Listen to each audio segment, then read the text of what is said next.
Participó al lado de ellos en muchas de las acciones que aquí se narran. Cayó herido durante la triple expropiación, que otros dicen que es triple asalto, triple expropiación bancaria realizada por su grupo el 15 de enero de 1972 en Chihuahua. Llegó a La Habana el 6 de mayo de 1973 como consecuencia del secuestro del cónsul norteamericano de Guadalajara. Está buena esa historia. Canjeado por las FRAP por 30 presos políticos en Cuba.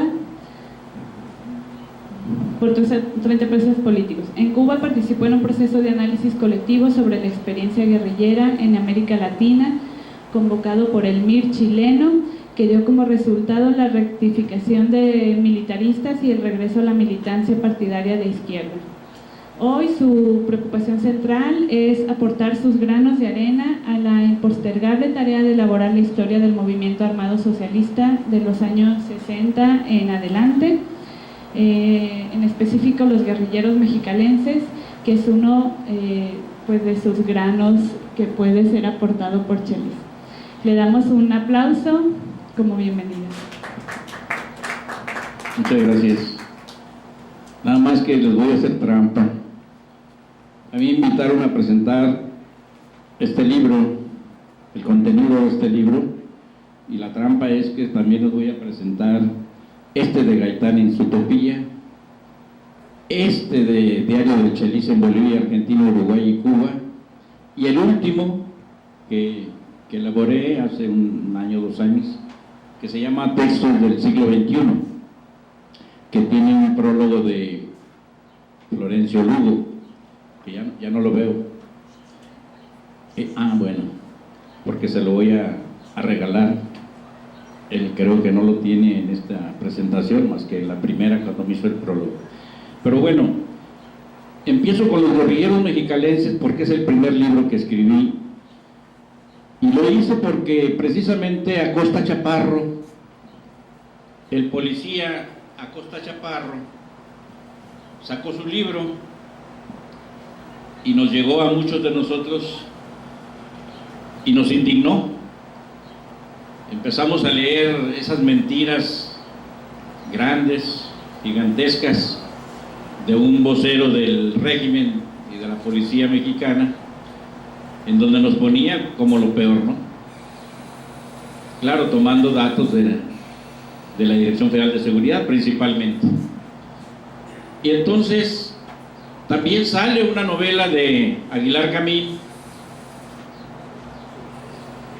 donde retrata, describe a los compañeros guerrilleros, entre ellos a unos de Mexicali, a 2, o cuando menos de esos 2 hace un personaje, de Gustavo Virales y de Carlos Ceballos, y entonces cuenta algunas cosas que no podían tolerarse, algo así como diciendo que eran criminales los compañeros o que cometieron algunas barbaridades. Entonces nos dimos a la tarea de escribir. Empecé con la biografía de Carlos Ceballos Loya, pero después de haber terminado la de Ceballos y la de Jorge Sánchez Irales, que también era muy cercano a mí, hice la biografía de los demás compañeros, en total 6 al principio, 6 que habían muerto. Pero el 10 de febrero de 1995 murió Sergio Irales, el Pachi, que lo conoce muy bien Guadalupe Esquivel, porque estuvo en la cárcel aquí en Hermosillo. Y entonces se agregaron ya, se sumaron 7 las biografías que elaboré en los años 90. Después los puse en otro orden. Puse primero a Leopoldo Angulo Luque, porque Leopoldo Angulo Luque duró 10 años o más en la lucha armada. Es el hombre más representativo de la lucha armada de este grupo que formamos en 1971, enero del 71, 7 compañeros que nos llamamos Núcleo Central, y el nombre de la organización no se lo pusimos esperando que nos fusionáramos con otros grupos y entonces sí ponerle un nombre, pero Leopoldo Angulo Luque, conocido como Matus, el general Melchor, cuando yo lo conozco, se me hizo el personaje más importante de esa generación que nacimos en enero del 71 a la lucha armada. Él era de Mexicali, pero no nativo de ahí, sino adoptado. Él nació en Guasave.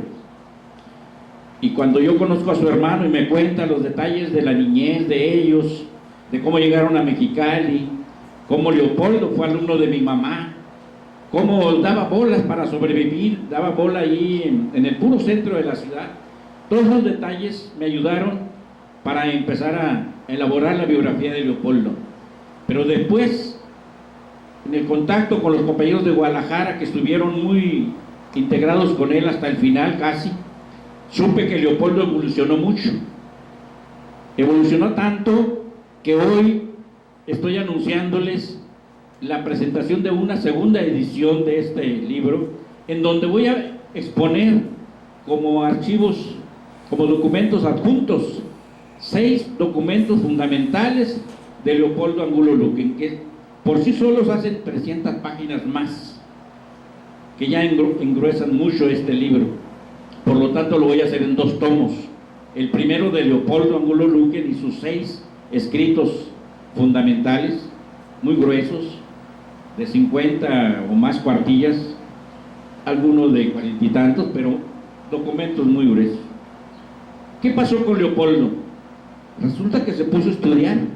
Al principio era como todos nosotros, los guerrilleros de ese momento, pero después, 73, 74, él se mete a estudiar en serio, agarra a Marx, a Engels y a Lenin,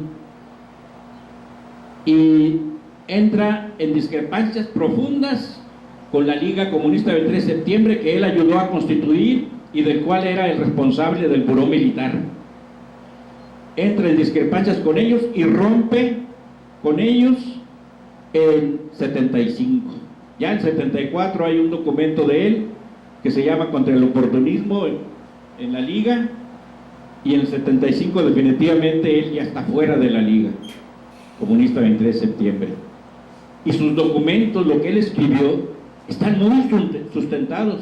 Yo los he estado leyendo ahora, y si bien no tiene citas del Capital, no tiene citas de los documentos fundamentales de Engels y Lenin, cuando menos sí los leyó, y él tiene sus propias conclusiones del análisis económico del momento, del futuro de la humanidad, etc. Por eso es indispensable dar a conocer esos documentos. A muchos de los lectores que les gusta algo fácil y rápido, de 10 páginas, 15, 20, no lo van a leer nunca, porque a eso hay que dedicarle tiempo, horas, días, semanas, meses, para leer esos documentos. Pero ahí se van a dar cuenta la evolución teórica de un personaje que empezó en el 71 o antes, en el 70, y murió en septiembre del 81. Hasta este momento estos documentos son desconocidos. 3, 4 personas. Una, la que los mecanografió, que está viva, y es una compañera muy cercana. Hace unos días estaba hablando con ellos. Su marido está muy enfermo, paralítico prácticamente. Ella tiene incluso la máquina de escribir donde hicieron esos documentos, donde quemaron los esténciles. Acuérdense que antes era de esténciles tener un trabajo, difundirlo. Ella fue la responsable de ese trabajo principalmente, y ellos son los que nos entregaron por un lado, y Miguel Topete de Guadalajara por otro lado, esos documentos mimeografiados de los años 70. Entonces este libro va a crecer de esa forma. El primer tomo, Leopoldo Angulo Luque en su biografía, algunas cosas más que sabemos ahora de su vida, pero principalmente esos 6 documentos básicos, teóricos, importantísimos. Los otros 6 personajes también son muy importantes. El que sigue es Francisco Alfonso Pérez Rayón, un compañero que si bien nació en México, se lo trajeron recién nacido a Mexicali, y allí en Mexicali vivió muy cerca de donde yo vivía, y que me conoció él cuando yo tocaba rock and roll. Yo tocaba rock and roll, recorría las colonias de Mexicali, y en una de esas llegué a la colonia Cuauhtémoc, de donde era él, y él estaba chico todavía, 13, 14 años, yo ya tenía 16, 17, y él va y se cuela a la fiesta, ayudándonos a cargar las guitarras, la batería, etcétera. Nos ayudó y se hizo pasar como miembro del grupo de rock, y con eso se metió a la fiesta y se sentó por ahí y estuvo toda la noche escuchándonos. Él vivía a 2 cuadras de ahí. Eso me lo contó después. Pero este personaje que muere hasta, bueno, lo desaparecen, 14 de abril del 77, muere su compañera rodeada por 200 policías tirándole tiros hasta que ella se suicida, porque ya se le acabó el parque y todo, y él lo aprenden y lo desaparecen al día siguiente, según lo que nos cuenta ahora Alberto López Limón, que es un investigador muy serio. Dice que él conoció a uno de los policías que lo detuvieron y que por órdenes de Nazar Haro lo mataron al día siguiente, pero primero lo torturaron, le sacaron lo que pudieron, y cuando vieron que no le podían sacar gran cosa, lo mataron. Está la ficha policíaca, está la foto de él cuando está detenido, en fin. Él murió entonces el 15 de abril del 77. Está Jorge Alberto Sánchez Irales. Él era un dirigente estudiantil tan importante que fue presidente de la Sociedad de Alumnos de la Preparatoria de Mexicali en 1969. Hermano de Gustavo Irales y Sergio Irales, que fueron miembros de la Liga, y Sergio está aquí también al final. Pero Jorge, a diferencia de muchos otros, cuando estuvimos allá en Cuba, nos fuimos juntos con el secuestro del cónsul norteamericano, él se dedicó mucho a elaborar la teoría revolucionaria, y tiene 3, 4 escritos, 2 que los tengo aquí. Uno se llama Del foquismo al reformismo, que es una polémica con Gustavo Irales, su primo, y otro del partido, el partido y el ejército. Escribió más, pero estos 2 documentos son los que yo rescaté y los tengo aquí. Él era un muchacho muy estudioso, muy joven. Yo tenía 27 años, 27 años, él tenía 18 cuando estábamos ya juntos en La Habana. Entonces él era muy joven, pero muy dedicado al estudio, día y noche, y empezaba a elaborar y empezó a difundir sus ideas, y empezaron a causar impacto, que es lo principal. En el 74, 75, que empiezan la tendencia a rectificar las posiciones militaristas de los grupos que habían surgido hasta la Liga, empieza a escribir algunos compañeros acá, pero nosotros allá en La Habana.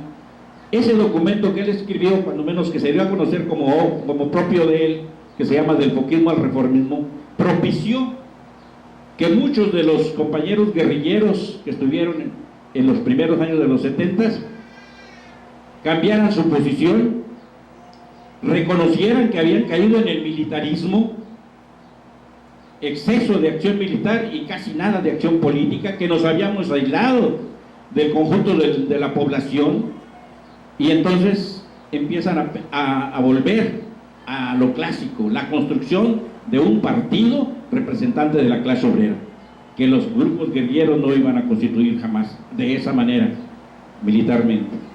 Entonces, él hace ese documento, y ese documento es uno de los tantos, pocos documentos que forman parte del bagaje de aquellos que empiezan a rectificar las posiciones militaristas.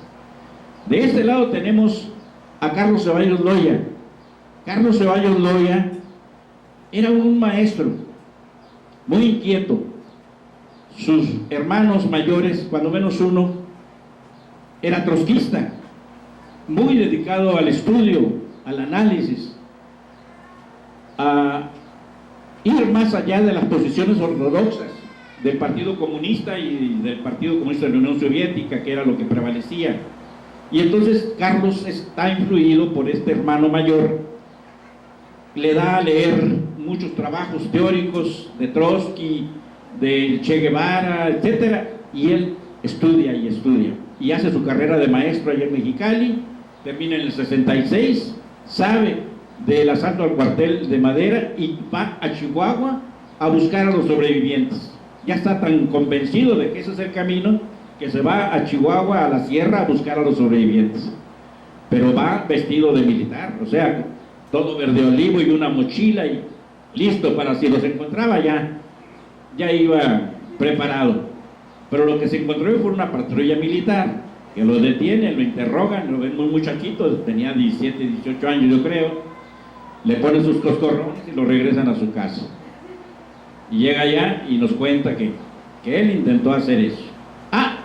Termina su carrera, de estudiar de maestro, empieza a trabajar de maestro y los primeros cheques, el primer verano que ya cobra una buena cantidad, le sirve para irse a La Habana, porque entonces va a querer que le den entrenamiento militar allá y piensa que lo van a recibir con los brazos abiertos, etcétera, y no, se lleva el gran chasco, porque no sé con quién hablaría, pero cuando regresó le dijo, no se pudo, y cuando yo lo planteé a todo el que vi, pero todo el mundo me dijo que no, que con México no iba a haber ninguna relación de ese tipo de apoyos solidarios a ningún grupo. Regresó, y entonces veía que nosotros en la Juventud Comunista discutíamos sobre cuestiones internas, democráticas, etcétera, contra la coexistencia pacífica de los soviéticos y del partido mismo.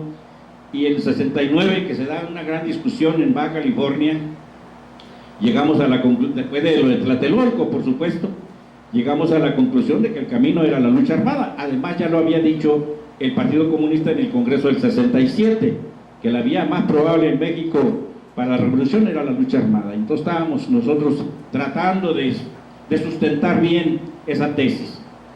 Pero él nos decía, miren, yo les presto mi casa, porque hacíamos la reunión en su casa, pero yo no le entro al rollo, yo no le entro al debate, a la discusión. Cuando ya se convenzan de que la lucha armada es lo que hace falta, entonces me llaman. Antes no, discutan todo lo que quieran.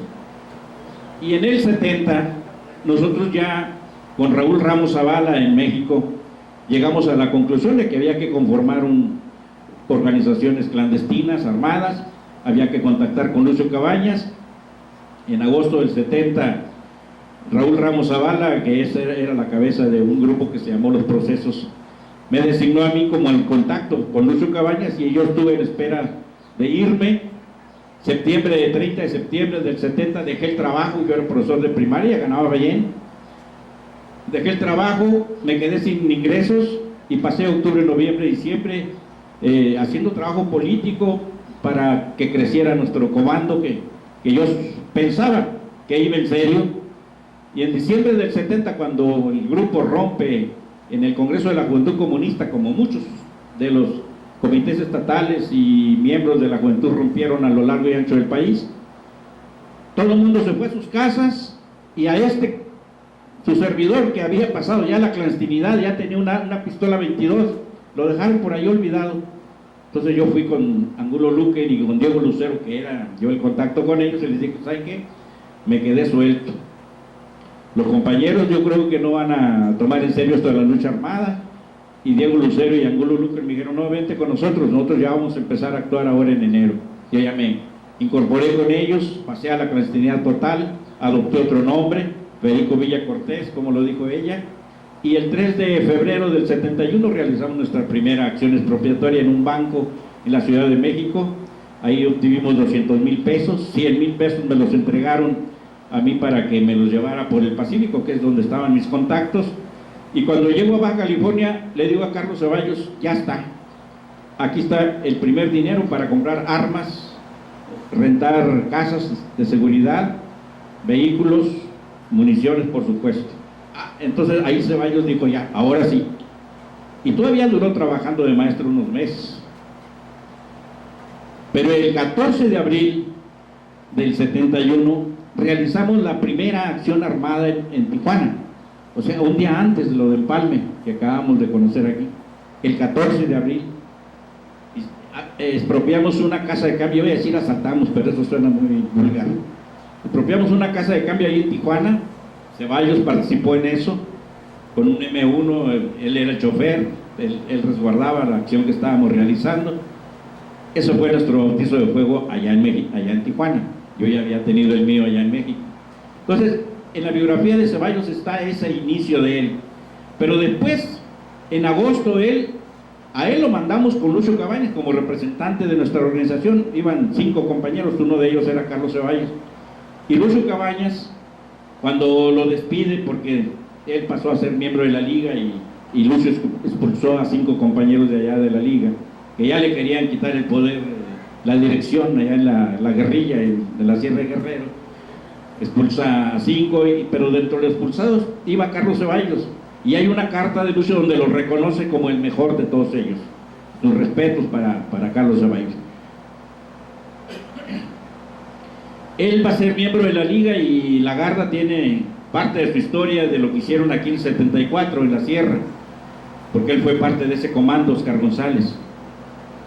Pero cuando regresa con Angulo Luque en el 75, él rompe ya con la liga y con Angulo Luque, y él queda nada más, él y el Tom de Analco quedan como guerrilleros, pero freelance, francotiradores, pero muy fraternales con todas las organizaciones.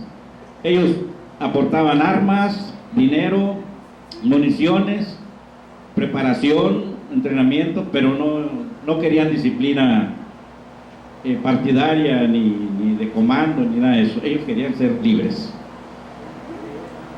Y terminó sus días en una traición interna. Yo le puse al principio, cuando hice la biografía de él, la primera versión, le puse que había muerto en un enfrentamiento con soldados, pero no. Desgraciadamente después ya me dijeron que había muerto en un ajuste de cuentas interno. Y entonces eso ya no lo relaté como me lo contaron a mí, ahí queda así suelto, ¿no? A lo mejor y al rato pienso con más frialdad y pongo lo que realmente sucedió. Pero bueno, está David López Valenzuela, otro mexicalense, que lo conocí muy chiquito, de 13 a 14 años, ahí en Mexicali. Él había sido aficionado del box, y era muy bueno. Era un muchacho, como ahora le llaman, hijos de la calle, pero que realmente empezó a estudiar y cambió su mentalidad. Lo ingresamos a la Juventud Comunista, lo reclutamos allá por el 64. En el 66 yo me acuerdo que él participó muy activamente en la fiesta que hacíamos del 26 de julio, por el triunfo por el asalto al cuartel Moncada allá en Cuba. Pero unos días después él se fue a Guadalajara. Antes se había graduado en un CECATI, que eran secundarias técnicas. Se había graduado en un CECATI, y él era el presidente de la sociedad de alumnos, y como presidente dio un discurso. Entonces nos pidió ayuda para elaborar aquel discurso que iba a dar como en su graduación a nombre de toda su generación. Y entonces todo el mundo le ayudamos con trozos de pensamientos de Lenin, del Che Guevara, de Martí. Le hicimos un discurso que cuando lo lee allá en su escuela, pues los profesores todos se sorprendieron, porque eso no le habían enseñado ellos, le habían enseñado a cuestiones técnicas en la escuela. Pero esa fue su despedida de Mexicali, y cuando llega a Guadalajara se incorpora a la lucha política y llega a ser miembro de la Dirección Nacional de la Federación de Estudiantes Campesinos Socialistas de México. El otro es Gaspar.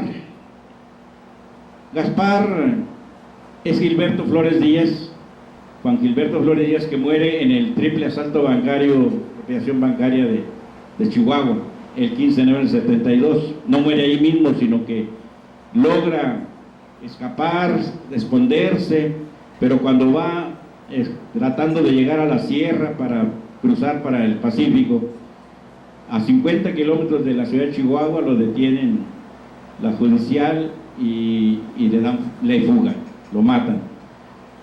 Ahí está su biografía, un poema que pudimos rescatar de él, porque él era poeta. Él había sido entrenador militar, tanto de los compañeros del núcleo central como después allá en Chihuahua. A eso fue a Chihuahua.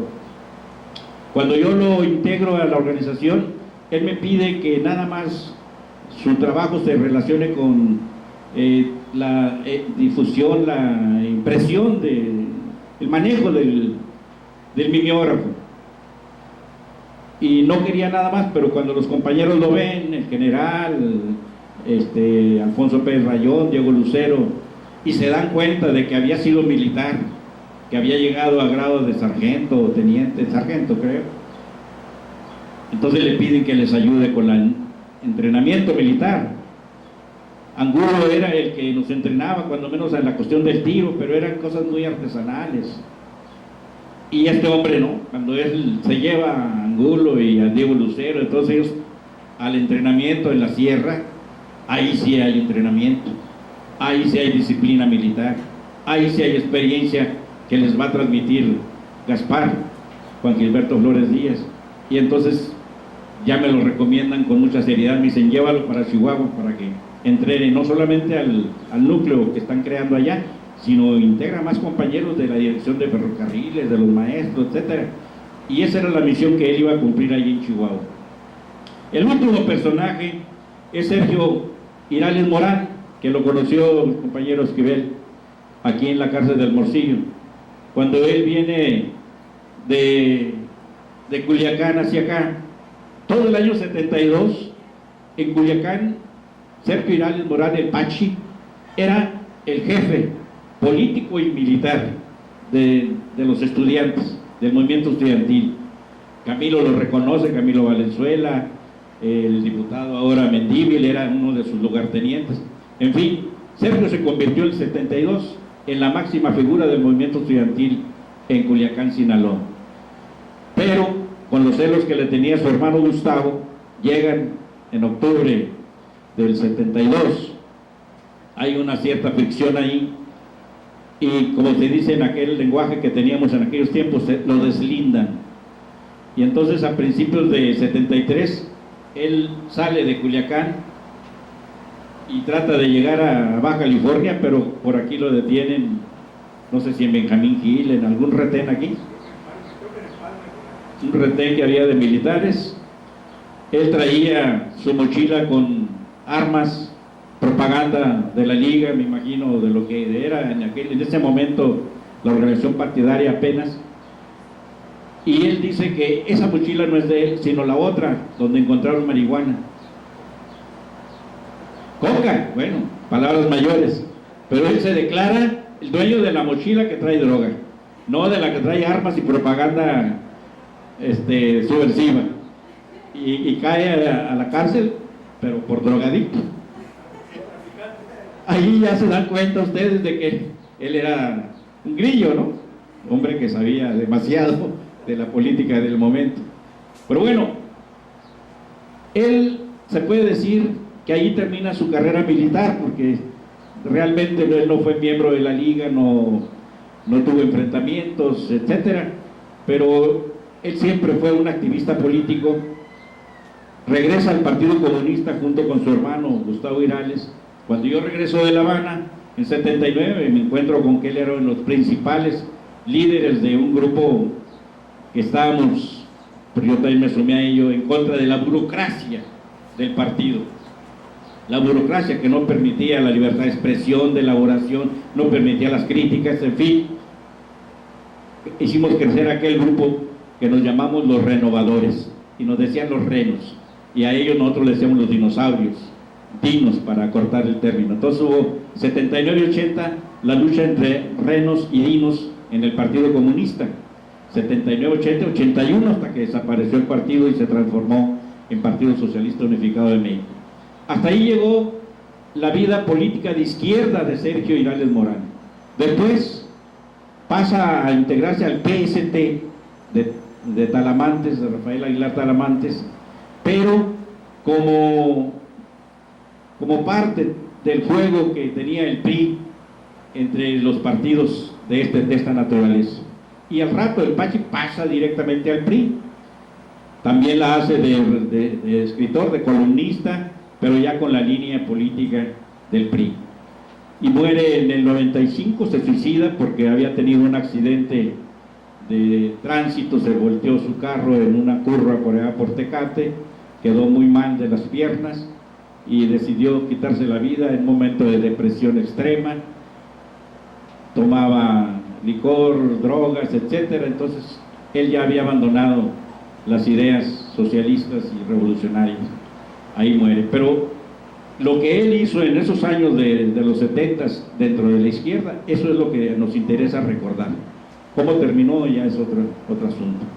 Pero les decía que estaba yo haciendo trampa, porque les voy a presentar que es el Gaitán en su utopía. Del 74 hasta el 2011 anduve muy junto con Salvador Gaitán y aprendí mucho de esa historia que él no se cansaba de contarnos una y otra vez, a veces un capítulo, a veces otro. Y entonces aquí dejo yo testimonio de ese acercamiento que tuve con Salvador Gaitán y de toda esa historia que él nos contó. Y finalmente, bueno, no está el otro. Este libro que agrupa las reuniones, los documentos, los encuentros de guerrilleros a partir del año 2000. Y el compañero Raúl Florencio Lugo Hernández le puso el prólogo. Un prólogo, yo creo que no conoce esta versión, ¿verdad? ¿Esta sí la tienes? No, pues es tuya. Entonces, aquí está el testimonio de cuánto esfuerzo hicimos los guerrilleros del 2000 a la fecha, bueno, hasta que terminó el libro, el 2012, 2011, 2012 creo, para tratar de rescatar nuestra propia historia, porque en los años 90 sí hubo intentos de agrupamientos para esta tarea, pero del 2000 a la fecha sí fueron ya intentos muy serios.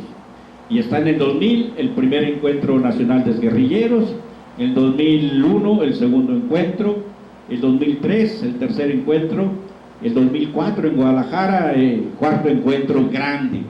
Después hubo encuentros pero ya pequeños y ya perdimos la numeración, quinto, sexto, etcétera. Ya sí hubo muchos más encuentros pero pequeños, pero el cuarto fue el más importante. Ahí incluso llegamos a concebir la posibilidad de crear un partido político de exguerrilleros, encabezado por exguerrilleros, y llegamos a iniciativa del compañero Esquivel no es tu pariente, de Mazatlán, Eduardo Esquivel Revilla, a iniciativa de él, de nombrar una dirección ahí en ese instante, y fue nombrado Salvador Gaitán como presidente de esta futura organización, y el compañero Raúl Florencio Lugo Hernández como el vicepresidente.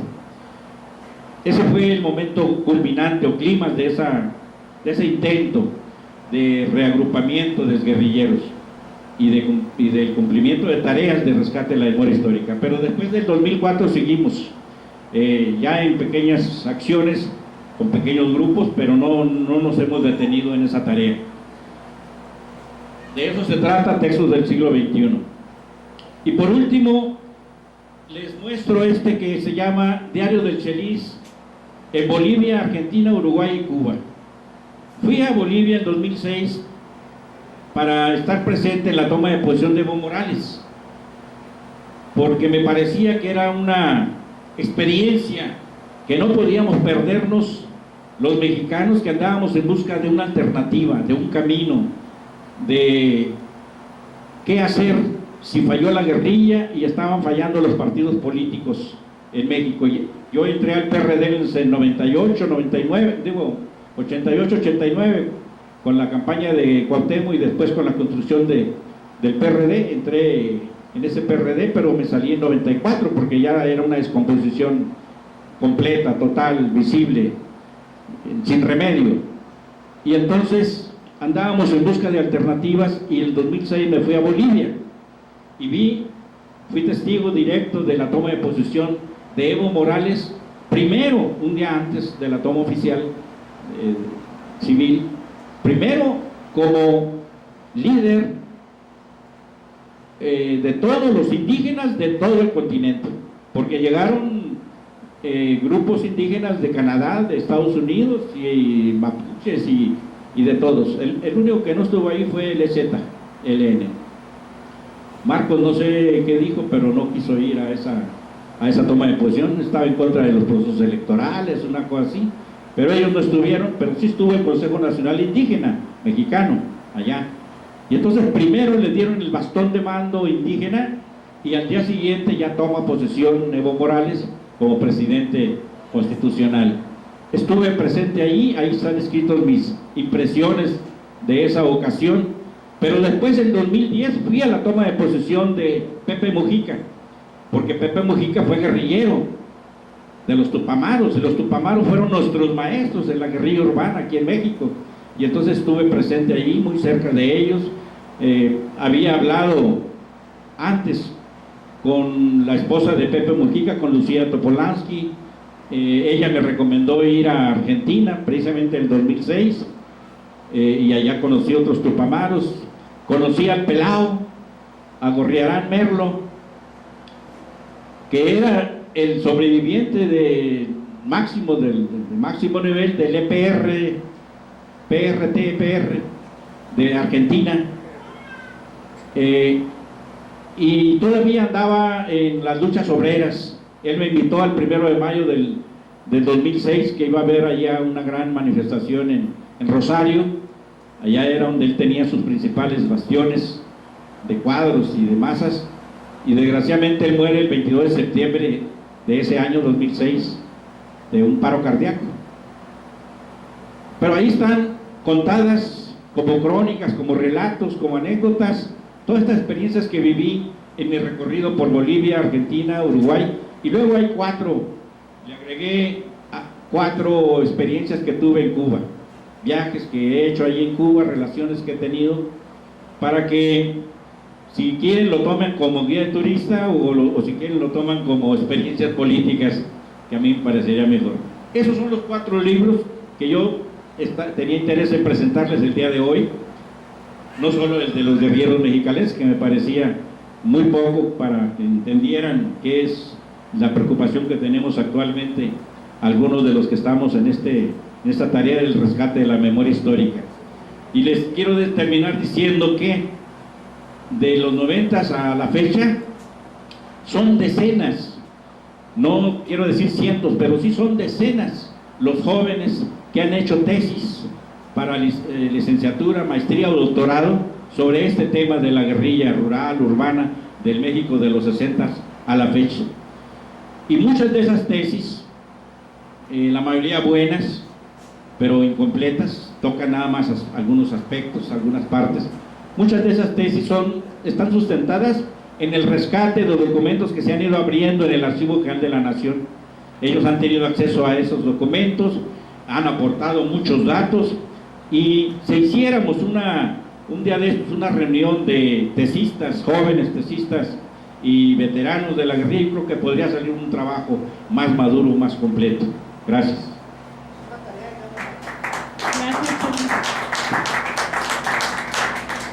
Bueno, comenzamos con una ronda pequeña de preguntas y respuestas para después irnos a la mesa de análisis y ya cerrar esta jornada de exposiciones. ¿Alguna pregunta?